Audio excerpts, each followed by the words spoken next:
What up, everybody? It's TERZO. We're back with another review, and I'm very excited because I'm going to be reviewing an artist I haven't been able to review on this channel yet. I'm going to be reviewing his work, and this is none other than Scott Pettersen's The Deadman from the movie that was made in the 90s starring Johnny Depp. So the movie, just a real quick background, the movie is essentially, it has a lot of hidden meanings. It could be, the meaning kind of subtly hints at that Johnny Depp is in purgatory and it's his way to go to heaven and or hell. But it is a very stylistic movie. I actually watched it because I got this piece. I've always wanted this piece ever since I've seen it on a fellow collector's Instagram page, and he's the only one that I've seen own it. Reason being, there's only 5 of these done by Scott Pettersen, and they're pretty rare. I've only seen 1 or 2 people post these, so when this came up for sale, I grabbed it real quick, and I got it for a pretty good price. I would even say a steal. So I do have to say I'm very excited. I've always wanted this piece, and I'm going to tell you all about it, so stay tuned. So essentially the synopsis of this movie, everybody, I'm going to give you guys the real quick synopsis of the movie so you guys know what's going on. So the main character is Johnny Depp. Well, the main character is William Blake, played by Johnny Depp, and he's coming to this town, Machine Town, for a job. And when he comes and arrives into the town, he realizes the position is no longer open. And then, you know, he murders a man, and out of self-defense, because he gets involved with a woman, and he's pretty much on the run from multiple, I guess you could say, bounty hunters, marshals, and it's just a whole trip of a movie, and it has a final destination, but it has a lot of hidden meaning, like I said, about purgatory and stuff like that. So William Blake right here, played by Johnny Depp, is a really interesting character because there's a lot of depth to him. You see in the movie that he evolves and he grows.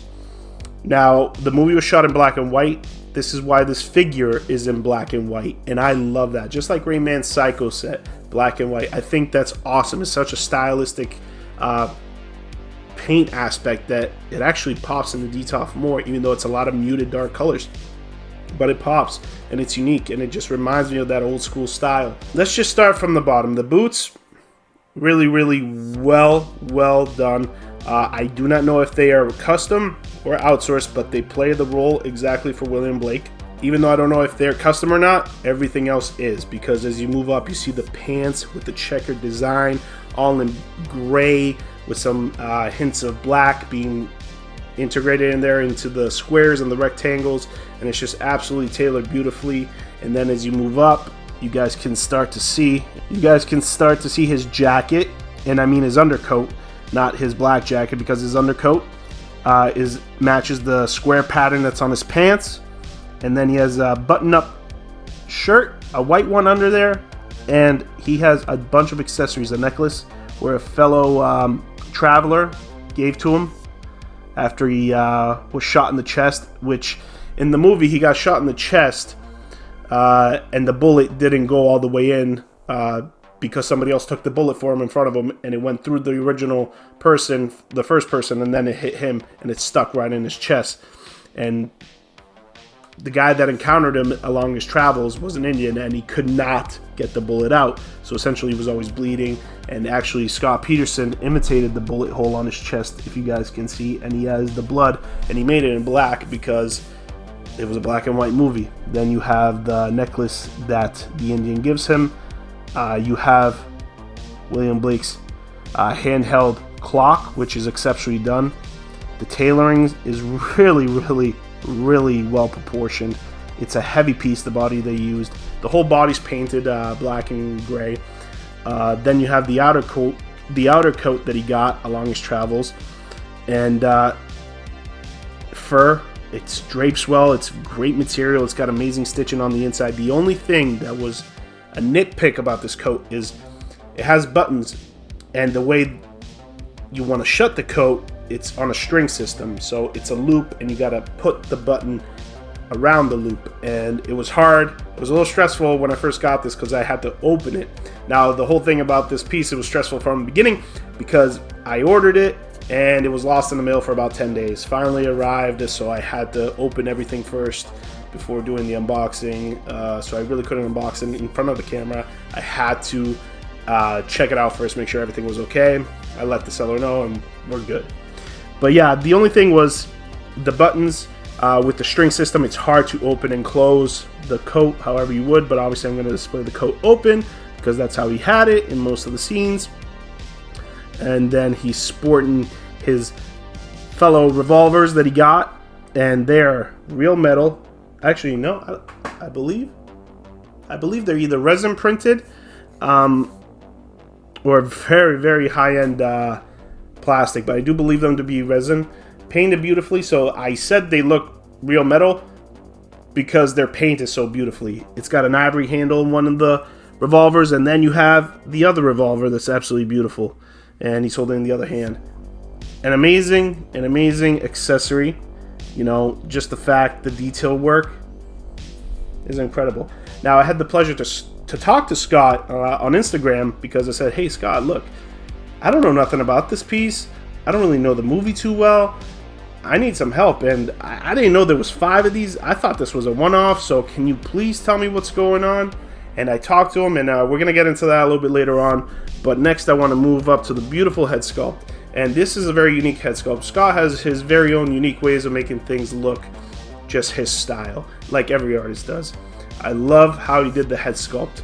And I love, as you guys can see, he has this war paint on him that an Indian put on him to protect him during, like, I guess, his night terrors as he was sleeping. And the way Scott painted it, it's faded, just like how it faded in the movie as the movie progressed. And he's got a soulless expression like how he did when he first shot one of his first victims, saying, have you read my poetry? Because he was a poetry writer at one point or another. And then you have his hat. The hat does not come on. It's fixed on there, but it's a felt hat. I think that's exceptionally done. I think it's a beautiful, beautiful sculpt. I think it's a beautiful figure. It shows Johnny Depp when he was at a younger age because this movie was done in the 90s. So, and it's just one of those Johnny Depp movies that you just, you know, it just fits him. That's the role that he should be in. He's always into these like goth movies, and I absolutely love it, like Tim Burton and stuff like this. So, awesome piece. Had to get it. There's only 5, and it was actually made in 2020, and this is a COA. The Deadman, black and white, and it was done on 9/1/2020. So I have the certificate of COA. And I gotta say, it came in this box, and it has a nice gold inlay that says S. Pettersen, and it has his logo on there. And it's a magnetic flap, and it's got foam inserts, and it's a really, really awesome presentation. So this is awesome. It's like a gator print or snake print box, except it's all black. It's got the design of a snake or gator skin, so that's really cool. Absolutely awesome detail. Very proud to own it. Now, I'm going to go on my phone and see the conversation I had with Scott. So I messaged him initially. I said, hey, Scott, I just bought one of your pieces, and it's the Deadman. I'm excited to receive this, and we'll be doing a YouTube review on my channel. I was wondering if I can get any info on the run so I can get everything correct for the video, such as what year was this made, what does the movie mean to you, the process of making this piece, was it complex, as obviously we all know. Will you ever tackle this again? What does this piece mean to you, and where does it rank among your favorites of pieces you created? And I told him I have the black and white version because I know there was one other version after I did some digging. And I told him also, how many other renditions of this piece have you made? I believe you made a one-off colored as well, a colored version, which he did. And he responded, hey, that's great. Okay, let me get back to you with that info soon. Thank you, Scott. I said, thank you. So then he went to answer all the questions, and he was so sweet. He's such a nice guy. Just any question I asked, he answered. And he was very specific. He says, what year was it made? In 2020. What does the movie mean to you? And he said, probably my favorite Jim Jarmusch movie and Johnny Depp's character. It's entertaining, poetic, humorous, and has a great look with interesting characters. The process of making this piece, was it complex? Yes, but they all have their challenges. It was my first attempt at a black and white figure, so it took time to figure out the best method to painting the body to match the head. Will you ever tackle this again? Absolutely not, he said no, which I love. What does this piece mean to you, and where does it rank among your favorites of pieces you created? He says it's one of my favorite, but I tend to stick to projects I'm passionate about and haven't been done before, so they are all special to me. I have the black and white version. Also, how many other renditions of this piece have you made? I believe you made a one-off colored version as well. He said, I made a one-off color version in 2020, which led to the run of 5 of the black and white version. Back in 2009 or 2010, I made an edition of 5 colored ones. I sold my original prototype a year or so later, so I was happy to revisit him for my collection. I hope you enjoy the figure, and let me know when your video is up. I'd love to check it out, Scott. And I told him thank you so much, and I also had one more question. I said, any future projects I can mention, and how is Hook coming along, because I wanted to update you guys on his project. He says, yeah, no problem. Hoping to have Hook done this month, so you guys should get ready for that. He says, fingers crossed, delays can happen.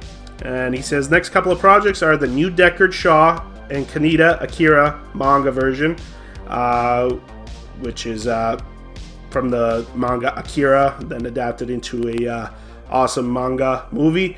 But he's doing a Deckard Shaw, which is Blade Runner, so a few things to look forward to for you guys. He definitely has one of the best Deckard Shaws out there. So this piece is amazing. Paint, I gotta give it a 10 out of 10. Ingenuity, a 9 out of 10. Presentation, a 9 out of 10. Accessories, I gave an 8 out of 10. And I absolutely have to say, you know, the head sculpt, I give it a solid 8.5 out of 10. It's unique. Everything about this piece is beautiful. You know, it's just, you don't see things like this very often. This is what really stands out in a collection. You know, you have all your other main pieces and they're beautiful, but pieces like this are the gems of my collection. So I'm very happy that I got this, and thank you so much for Scott for being such a pleasure to work with and having an awesome little interview with. So his link will be in the description below to his Instagram, and I'm sure he can help you and answer any more questions you guys have for him. But I'm glad that he's not touching this again. So in total, there's 5 black and whites. There's a one-off color version in 2020, and then there was a prototype done in 2010 or 11, and 5 other color ones. So those were 12 or 13 or so, I think 12. So I'm really excited. I got to hunt down pictures of the originals because that's really cool. So I'm super glad that I got this piece. And once again, I've been your host, Daniel TERZO. Conquer your own collection. Don't forget to subscribe, share, and definitely follow Scott Pettersen on his Instagram. And I just want to tell him congratulations on the Hook run. That piece definitely was not easy. You can tell the clothing, just everything. So people are going to be excited, and I can't wait to see people's reviews of that piece. And until next time, stay sick. Dope.